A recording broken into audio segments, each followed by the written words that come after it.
بسم اللہ الرحمن الرحیم۔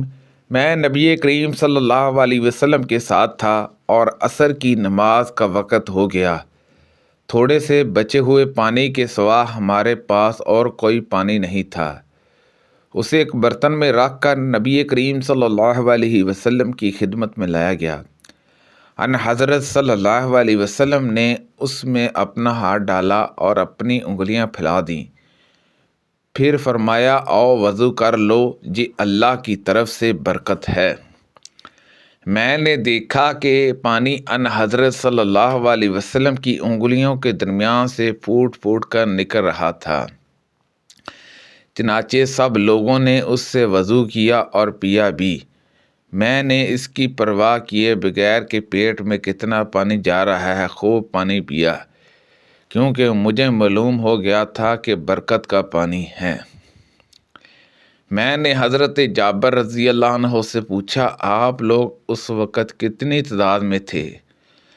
بتلایا کہ 1400۔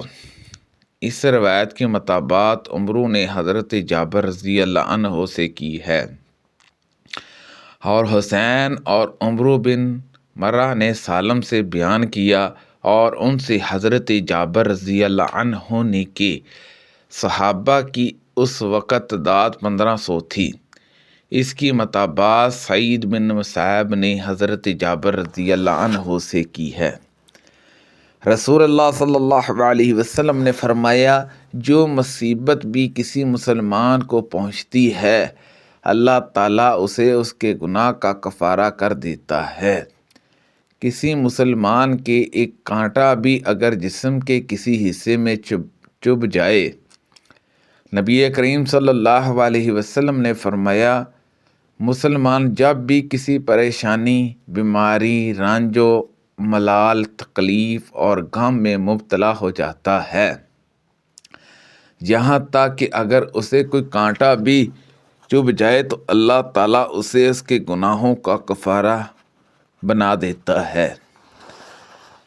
نبی کریم صلی اللہ علیہ وسلم نے فرمایا کہ مومن کی مثال پودے کی سب سے پہلی نکلی ہوئی ہری شاخ جیسی ہے کہ ہوا اسے کبھی جھکا دیتی ہے اور کبھی برابر کر دیتی ہے، اور منافق کی مثال سنبر کے درخت جیسی ہے کہ وہ سیدھا ہی کھڑا رہتا ہے اور آخر ایک جھونکے میں کبھی اکھڑ ہی جاتا ہے۔ اور زکریا نے بیان کیا کہ ہم سے سعد نے بیان کیا، ان سے ابن کعب نے بیان کیا، ان سے ان کے والد ماجد محترم المقام کعب رضی اللہ عنہ نے نبی کریم صلی اللہ علیہ وسلم سے یہی بیان کیا۔ رسول اللہ صلی اللہ علیہ وسلم نے فرمایا مومن کی مثال پودے کی پہلی نکلی ہوئی ہری شاخ جیسی ہے کہ جب بھی ہوا چلتی ہے اسے جھکا دیتی ہے، پھر وہ سیدھا ہو کر مصیبت برداشت کرنے میں کامیاب ہو جاتا ہے۔ اور بدکار کی مثال سنبر کے درخت جیسی ہے کہ سخت ہوتا ہے اور سیدھا کھڑا رہتا ہے، جہاں تک کہ اللہ تعالیٰ جب چاہتا ہے اسے اکھاڑ کر پھینک دیتا ہے۔ میں نے سعید بن جسار ابو الوہاب سے سنا، انہوں نے بیان کیا میں نے حضرت ابو ہریرہ رضی اللہ عنہ سے سنا کہ رسول اللہ صلی اللہ علیہ وسلم نے فرمایا اللہ تعالیٰ جس کے ساتھ خیر و بلائی کرنا چاہتا ہے اسے بیماری کی تکلیف اور دیگر مصیبتوں میں مبتلا کر دیتا ہے۔ میں نے مرض الوفات کی تکلیف رسول اللہ صلی اللہ علیہ وسلم سے زیادہ اور کسی میں نہیں دیکھی۔ میں رسول اللہ صلی اللہ علیہ وسلم کی خدمت میں آپ کے مرض کے زمانے میں حاضر ہوا۔ ان حضرت صلی اللہ علیہ وسلم اس وقت بڑے تیز بخار میں تھے۔ میں نے عرض کیا ان حضرت صلی اللہ علیہ وسلم کو بڑا تیز بخار ہے۔ میں نے یہ بھی کہا کہ یہ بخار ان حضرت صلی اللہ علیہ وسلم کو اس لیے اتنا تیز ہے کہ آپ کا ثواب بھی دگنا ہے۔ آپ نے فرمایا کہ ہاں جو مسلمان کسی بھی تکلیف میں گرفتار ہوتا ہے تو اللہ تعالیٰ اس کی وجہ سے اس کے گناہ اس طرح جھاڑ دیتا ہے جیسے درخت کے پتے جھڑ جاتے ہیں۔ میں رسول اللہ صلی اللہ علیہ وسلم کی خدمت میں حاضر ہوا۔ آپ کو شدید بخار تھا۔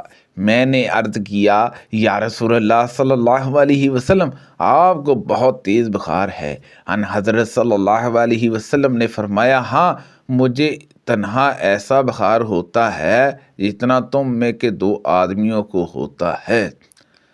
میں نے عرض کیا، یہ اس لیے ہے کہ ان حضرت صلی اللہ علیہ وسلم کا ثواب بھی دگنا ہے۔ فرمایا کہ ہاں، یہی بات ہے۔ مسلمان کو جو بھی تکلیف پہنچتی ہے، کانٹا ہو جائے اس سے زیادہ تکلیف دینے والی کوئی چیز، تو جیسے درخت اپنے پتوں کو گراتا ہے، اسی طرح اللہ پاک اس تکلیف کو اس کے گناہوں کا کفارہ بنا دیتا ہے۔ رسول اللہ صلی اللہ علیہ وسلم نے فرمایا، بھوکے کو کھانا کھلاؤ اور مریض کی عیادت یعنی مزاج پرسی کرو اور قیدی کو چھڑواؤ۔ میں ایک مرتبہ بیمار پڑا تو نبی کریم صلی اللہ علیہ وسلم اور حضرت ابو بکر صدیق رضی اللہ عنہ پیدل میری عیادت کو تشریف لائے۔ ان بزرگوں نے دیکھا کہ مجھ پر بے ہوشی غالب ہے، چنانچہ ان حضرت صلی اللہ علیہ وسلم نے وضو کیا اور اپنے وضو کا پانی مجھ پر چھڑکا۔ اس سے مجھے ہوش ہوا تو میں نے دیکھا کہ حضور اکرم صلی اللہ علیہ وسلم تشریف رکھتے ہیں۔ میں نے عرض کیا، یا رسول اللہ صلی اللہ علیہ وسلم، میں اپنے مال میں کیا کروں، کس طرح ان کا فیصلہ کروں؟ ان حضرت صلی اللہ علیہ وسلم نے مجھے کوئی جواب نہیں دیا، یہاں تک کہ میراث کی آیت نازل ہوئی۔ مجھ سے حضرت ابن عباس رضی اللہ عنہما نے کہا، تمہیں میں ایک جنتی عورت کو نہ دکھا دوں؟ میں نے عرض کیا کہ ضرور دکھائیے۔ کہا کہ ایک سیاہ عورت نبی کریم صلی اللہ علیہ وسلم کی خدمت میں آئی اور کہا کہ مجھے مرگی آتی ہے اور اس کی وجہ سے میرا استر کھل جاتا ہے، میرے لیے اللہ تعالیٰ سے دعا کر دیجئے۔ ان حضرت صلی اللہ علیہ وسلم نے فرمایا، اگر تو چاہے تو صبر کر، تجھے جنت ملے گی، اور اگر چاہے تو میں تیرے لیے اللہ سے اس مرض سے نجات کی دعا کر دوں۔ اس نے عرض کیا کہ میں صبر کروں گی۔ پھر اس نے عرض کیا کہ مرگی کے وقت میرا استر کھل جاتا ہے۔ ان حضرت صلی اللہ علیہ وسلم اللہ تعالیٰ سے اس کی دعا کر دیں کہ ستر نہ کھلا کرے۔ ان حضرت صلی اللہ علیہ وسلم نے اس کے لیے دعا فرمائی۔ ہم سے محمد بن مقدار نے بیان کیا، کہا ہم کو مخلد بن یزید نے خبر دی، انہیں ابن جرجہ نے کہا مجھ کو عطا بن ابی رباح نے خبر دی کہ انہوں نے حضرت ام زفرہ رضی اللہ عنہا ان لمبی اور سیاہ خاتون کو کعبے کے پردے پر دیکھا۔ حدیث بالا میں اس کا ذکر ہے۔ میں نے رسول اللہ صلی اللہ علیہ وسلم سے سنا، آپ نے فرمایا کہ اللہ تعالیٰ کا ارشاد ہے کہ جب میں اپنے کسی بندے کو اس کے 2 محبوب اعضاء آنکھوں کے بارے میں آزماتا ہوں یعنی نابینا کر دیتا ہوں اور وہ اس پر صبر کرتا ہے تو اس کے بدلے میں اس سے جنت دیتا ہوں۔ سبحان اللہ عز و جل۔ اللہ پاک سے دعا ہے کہ اللہ پاک ان حدیثوں پر عمل کرنے کی توفیق عطا فرمائے۔ کوئی پڑھنے میں غلطی کوتاہی ہو گئی ہو تو اللہ پاک معاف فرمائے۔ اللہ پاک ہم سب کو صحت و تندرستی عطا فرمائے۔ صدقہ جاریہ سے زیادہ لوگوں تک شیئر کیجیے۔ آمین بجاہ النبی الامین صلی اللہ علیہ وسلم۔